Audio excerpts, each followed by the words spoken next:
Assalamu alaikum. I am Mohammad Shah, your physics teacher. Today we are going to discuss MTCAT lecture 2 of electrostatics.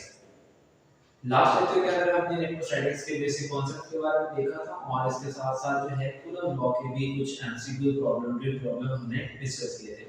Today we are going to discuss the second topic of the chapter, which is named as field of force. तो आज के lecture के अंदर field of forces के बारे में discuss करेंगे. इसके साथ साथ जो है इलेक्ट्रिक फील्ड की डेफिनेशन के साथ कुछ चीजें कॉन्सेप्ट डिस्कस करने के बाद हम ऐसे कुछ एमसीक्यूज कंसेप्चुअल एमसीक्यूज देखेंगे जो कि एमडीकैट के पेपर के अंदर अपेयर हो सकते हैं. ठीक है, तो चलो स्टार्ट करते हैं आज के लेक्चर से. तो फील्ड्स ऑफ फोर्स के से जो मतलब है इसमें मुराद है कि अगर आपके पास जैसे हमने अर्थ की ग्रेविटेशनल फील्ड के बारे में सुना कि अगर हम किसी भी ऑब्जेक्ट को ग्रेविटेशनल फील्ड के अंदर लेके आते हैं तो जमीन की जो फील्ड है, अर्थ की जो ग्रेविटेशनल फील्ड है, उस ऑब्जेक्ट को अपने फील्ड की तरफ अट्रैक्ट कर लेती है, अपने सेंटर की तरफ अट्रैक्ट कर लेती है. तो इसलिए हम देखते हैं कि जैसे जैसे हम फील्ड के से बाहर जाते हैं, ग्रेविटेशनल फील्ड से बाहर जाते हैं, तो उस ऑब्जेक्ट के ऊपर जो फोर्स है वो भी लगना कम हो जाती है. तो इसी तरह से जो इलेक्ट्रिक फील्ड का कॉन्सेप्ट है ये भी बिल्कुल ग्रेविटेशनल फील्ड की ही तरह है कि अगर आप एक चार्ज के अराउंड किसी दूसरे चार्ज को लेके आएंगे तो वो चार्ज जो है एक फोर्स एक्सपीरियंस करेगा. इसके लिए हम नॉर्मली जो है टेस्ट चार्ज यूज कर रहे होते हैं कि अगर हम किसी टेस्ट चार्ज को इलेक्ट्रिक फील्ड में लेके आते हैं किसी भी पॉइंट चार्ज की फील्ड के अंदर, हम देखते हैं कि उस चार्ज के ऊपर क्या होता है, एक फोर्स अफेक्ट होती है जिसकी वजह से हमें पता चलता है कि इसके अराउंड मतलब पॉइंट चार्ज के अराउंड कुछ ऐसा रीजन है जिसके अंदर वो दूसरे चार्जेस के ऊपर फोर्स एक्सर्ट कर सकता है जिसे हम जो है इलेक्ट्रिक फील्ड का नाम देते हैं. ठीक है, तो इलेक्ट्रिक फील्ड की डेफिनेशन हमने पहले भी डिस्कस की थी. तो यहाँ पे हम जस्ट डेफिनेशन को कंप्लीट नहीं देखेंगे, यहाँ पे हम देखेंगे कि इलेक्ट्रिक फील्ड क्या है. इलेक्ट्रिक फील्ड हमने पढ़ा था a region around any charge. इसमें क्या होता है, it exerts a force किसके ऊपर, on other charge, किसी दूसरे चार्ज के ऊपर जिसमें ये क्या करता है, एक फील्ड फोर्स अप्लाई करता है. और इसकी जो डायग्राम है कुछ हमने देखी भी पहले से. सपोज करें कि आपके पास ये एक पॉजिटिव पॉइंट चार्ज है और इसकी इलेक्ट्रिक फील्ड जो है वो हमने इस तरह से ड्रॉ की थी. आपको पता है अगर हम किसी भी चार्ज के अराउंड इलेक्ट्रिक फील्ड फाइंड करना चाहते हैं तो उसका मेथड होता है कि हम उस चार्ज के अराउंड एक टेस्ट चार्ज रखें किसी पॉइंट के ऊपर और उस टेस्ट चार्ज के ऊपर जिस डायरेक्शन में फोर्स लग रही होगी और जितनी लिमिट तक उसके ऊपर फोर्स लगती रहेगी हम कहेंगे कि वहां तक उस चार्ज की क्या है, इलेक्ट्रिक फील्ड है. तो यहाँ पे इलेक्ट्रिक फील्ड जो है इस टेस्ट चार्ज के ऊपर लगने वाली जो फोर्स है इससे कहते हैं. तो जो इलेक्ट्रिक फील्ड का फार्मूला है, इलेक्ट्रिक फील्ड का जो बेसिकली फार्मूला है वो हम कुछ इस तरह से लिखते हैं, E = F/Q. E चार्ज की इलेक्ट्रिक फील्ड है उसे लिखते हैं फोर्स पर यूनिट चार्ज.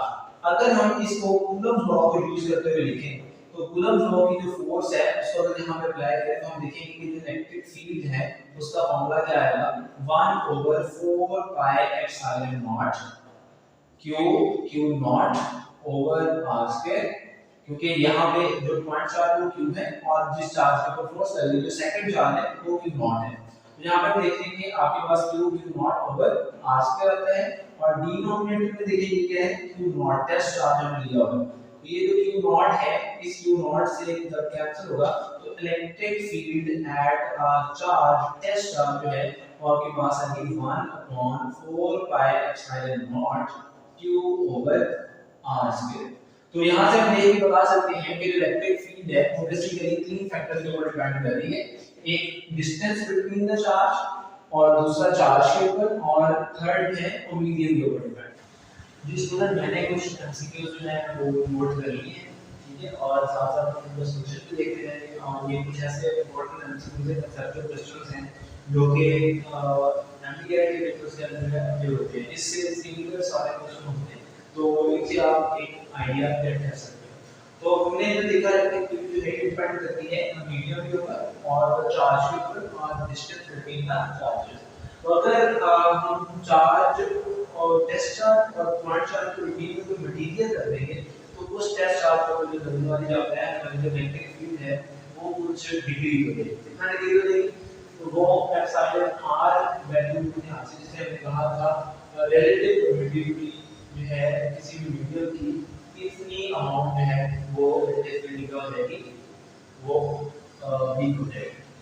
तो कुछ एमसीक्यूज हैं जो को स्टार्ट करते हैं। जैसा कि हम देखें एमसीक्यू नंबर 1 है the electric field intensity at a point 20 centimeter away from a charge of 2 Ross to the power minus 15 coulomb is हमने इलेक्ट्रिक फील्ड इंटेंसिटी फाइंड करनी है और पॉइंट जो है वो 20 सेंटीमीटर अवे है और चार्ज की value 2 Ross to the power minus 5 coulomb। तो हमने जो है इलेक्ट्रिक फील्ड का जो रिलेशन है वो फाइंड किया है और उसी को यहां पे अप्लाई करेंगे तो आपके पास देखिए इलेक्ट्रिक फील्ड इज इक्वल वो 1/4 ये जो हम लिख सकते हैं 9 क्रॉस 10 टू पावर 9।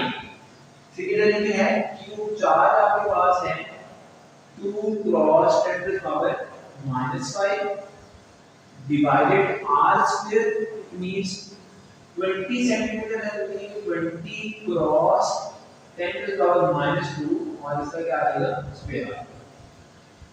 अब हम इसको सॉल्व करते हैं तो देखिए जरा ये 9 टू द 18 और 10 टू द पावर -5 और प्लस 9 है तो आपके पास ये 10 की पावर कितनी आ जाएगी 4 आ जाएगी डिवाइडेड 20 का जो स्क्वायर है वो 400 ठीक है और सिमिलरली जो 10 टू द पावर -2 है इसका स्क्वायर लेंगे तो कितना आ जाएगा 10 टू द पावर -4 आ जाएगा ठीक है। और इसको सिंपलीफाई करके 10 टू द पावर जो है वो इसके साथ अगर हम सिंपलीफाई करें तो ये हो जाएगा 18 क्रॉस 10 टू द पावर 4 और डिनोमिनेटर में जो है ये 4 क्रॉस 10 टू द पावर -2 रहेगा। ये जो 400 है इसके साथ हम 10 टू द पावर -2 है तो यहां पे सिंपलीफाई कर देंगे तो ये आपके पास ये बनेगा। अब ये डिनोमिनेटर में डाल के कितनी हो जाएगी 10 टू द पावर +6 हो जाएगी और ये 4 + 4 एंड 4 4 16.5 तो आपके पास जो आंसर आता है इसका वो है 4.5 cross 10 to the power 6 newton per coulomb. आपके पास ऑप्शन नंबर जो ए है this is the correct answer. तो नेक्स्ट आपके पास एमसीक्यू नेक्स्ट में देखिएगा an electric field due to a positive charge is represented by the diagram। देखिए हमारे पास ये पॉजिटिव चार्ज की वजह से फील्ड है जिसमें हमने डिफरेंट पॉइंट्स लोकेट करने हैं a b and c and d। हमने बताया है at which the following point in the electric field strongest। हमने स्ट्रॉन्गेस्ट मैग्नेटिक जो है फील्ड बनाने के लिए इस पॉइंट को है हमारे पास देखिए रिलेशन के अकॉर्डिंग जो इलेक्ट्रिक फील्ड है इसका r के साथ क्या है इनवर्स रिलेशन। तो r डिस्टेंस जितना कम होगा इलेक्ट्रिक फील्ड जैसे वहां पर उतनी ज्यादा स्ट्रांग होगी। तो हम कह सकते हैं कि इन 4 पॉइंट में से a एक ऐसा पॉइंट है जो चार्ज के बिल्कुल करीब है जहां पे इसका डिस्टेंस बिल्कुल कम है। तो हम कहेंगे कि एट पॉइंट a जो है वो फील्ड क्या होगा वो स्ट्रॉन्गेस्ट होगा ठीक है। यहां पे एक और चीज आपको बता दें कि सबसे बिल्कुल क्वेश्चन आता है कि इलेक्ट्रिक फील्ड है वो जीरो कहां पर। तो अगर हम यहां पे देखिए सिमुलेशन के अकॉर्डिंग अगर हम इलेक्ट्रिक फील्ड को जीरो करना चाहते हैं तो उसके लिए डिस्टेंस जो है r ये इनफाइनाइट होना चाहिए। डिस्टेंस कितना है इनफाइनाइट दूर किसी पॉइंट पर इलेक्ट्रिक फील्ड है वो क्या रहेगी वो जीरो है। नेक्स्ट एमसीक्यू की तरफ आते हैं a certain nucleus जिसका रेडियस हमने r कंसीडर कर लिया is represented by the symbol और उसका symbol ये ठीक है। taking proton as the elementary charge और उसका elementary charge क्या है वो प्रोटॉन है। what is electric field strength at the surface of nucleus। हमने इलेक्ट्रिक फील्ड स्ट्रेंथ बनानी है और न्यूक्लियस की सरफेस के ऊपर। उसके लिए देखिए हमारे पास सिंपली एक ऐसा सेटअप है कि आपके पास एक जो न्यूक्लियस है उसमें 85 इलेक्ट्रॉन हैं और इसकी वजह से हमने इलेक्ट्रिक फील्ड कैसे बनाई तो फॉर्मूला देखिए कितनी हम अप्लाई करेंगे, electric field intensity is equal K LT डालेगा, K को 1.4 बाय एप्सिलॉन नॉट के लिख सकते हैं, और चार्ज की वैल्यू हमें कितनी है 85 इलेक्ट्रॉन, तो हम कह सकते हैं और डिवाइडेड में क्या देगा 5 पे। तो हमारे पास जो ऑप्शन सी है it is the correct answer. Next हमारे पास यहाँ पे दो तीन इक्वेशन गिवन है कि जीरो फील्ड लोकेशन हम तक बता रहे थे कि जो इलेक्ट्रिक फील्ड की जीरो फील्ड लोकेशन कहां पे होगी, तो उसके लिए इसमें हमारे पास दो तीन डिफरेंट केसेस होते हैं। पर जब अगर हमारे पास दो चार्जेस ऐसे हैं जिसके मैग्नीट्यूड है वो भी सेम है और सिमिलर चार्ज है, मतलब अगर सपोज दो पॉजिटिव चार्जेस हैं या दो नेगेटिव चार्ज हैं, तो जब चार्जेस सिमिलर होते हैं तो उनके बिटवीन जो इलेक्ट्रिक फील्ड है उनके बिटवीन में किसी पॉइंट पे वो जीरो होता है। इसी तरह से अगर आपके पास दो ऑपोजिट चार्जेस हैं तो दो ऑपोजिट चार्जेस के केस में जो इलेक्ट्रिक फील्ड जीरो लोकेशन है वो उन चार्जेस के बिटवीन में कहीं नहीं होगी, बल्कि वो जो चार्ज स्मॉलर होगा उससे किसी डिस्टेंस के ऊपर होगी। तो यहां पे इसी तरह का एक केस देखते हैं, यहां पे लिखा हुआ है चार्ज +2 है और -2 चार्ज है are placed the point at electric field intensity is 0। हमने बताना है कि इलेक्ट्रिक फील्ड इंटेंसिटी 0 कहां पर है। तो अभी हमने डिस्कस किया है कि जब ऑपोजिट चार्ज होंगे तो हम देखते हैं कि स्मॉलर चार्ज होता है फील्ड जो है उसके करीब या उससे कुछ डिस्टेंस पे होता है। यहां पे स्मॉलर चार्ज कौन सा है, नेगेटिव फील्ड चार्ज। तो जो इलेक्ट्रिक फील्ड यहां पर ऑप्शन देखिए समवेयर बिटवीन -2 एंड +2 के, तो हमने कहा कि अगर ये ऑपोजिट चार्जेस हैं तो इनके बिटवीन में कहीं पे भी इलेक्ट्रिक फील्ड जीरो लोकेशन नहीं होगी। दूसरा हमने देखा है समवेयर ऑन लेफ्ट -2। अब देखिए मैंने कहा है कि स्मॉलर चार्ज है तो कौन सा चार्ज है, वो -2 चार्ज है, तो जो इलेक्ट्रिक फील्ड जीरो लोकेशन होगी वो लेफ्ट साइड पे होगी। इसके लेफ्ट साइड पे होगी स्मॉलर चार्ज है, मतलब -2 चार्ज है। उसी तरह से नेक्स्ट हमारे पास इक्वेशन है कि चार्ज आपके पास एक पॉजिटिव चार्ज है और एक पॉजिटिव चार्ज। अब ये स्मॉल सिमिलर चार्ज है, मतलब दोनों के हैं पॉजिटिव चार्ज है at the point at electric field will be 0। तो अब हमने अभी कुछ देर पहले डिस्कस किया है कि जब चार्जेस सिमिलर होंगे तो इलेक्ट्रिक फील्ड जो है जीरो फील्ड लोकेशन होती है वो दोनों चार्जेस के बिटवीन हो।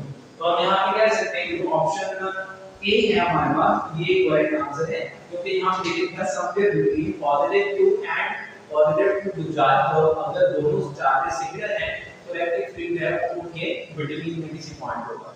तो ये था आज का टॉपिक हमारा एम्पीयर के वजह से इलेक्ट्रिक फील्ड से बारे में, इलेक्ट्रिक फील्ड की जो हमने फॉर्मूला देखा और डिपेंडेंस देखी है। इसके साथ साथ जो है हमने जो है कुछ एमसीक्यू जो कि similar according to the electric field हो सकते हैं उनको हमने देखा है। तो आप जो है होपफुली इन पॉइंट्स को गेट कर पाएंगे और इससे सीखने अगर चाहते हो तो क्वेश्चन एंड पेपर के अंदर पूछे जाते तो आपको इजीली अटेंड कर पाएंगे। इंशाल्लाह मिलते हैं नेक्स्ट लेक्चर के अंदर, तब तक के लिए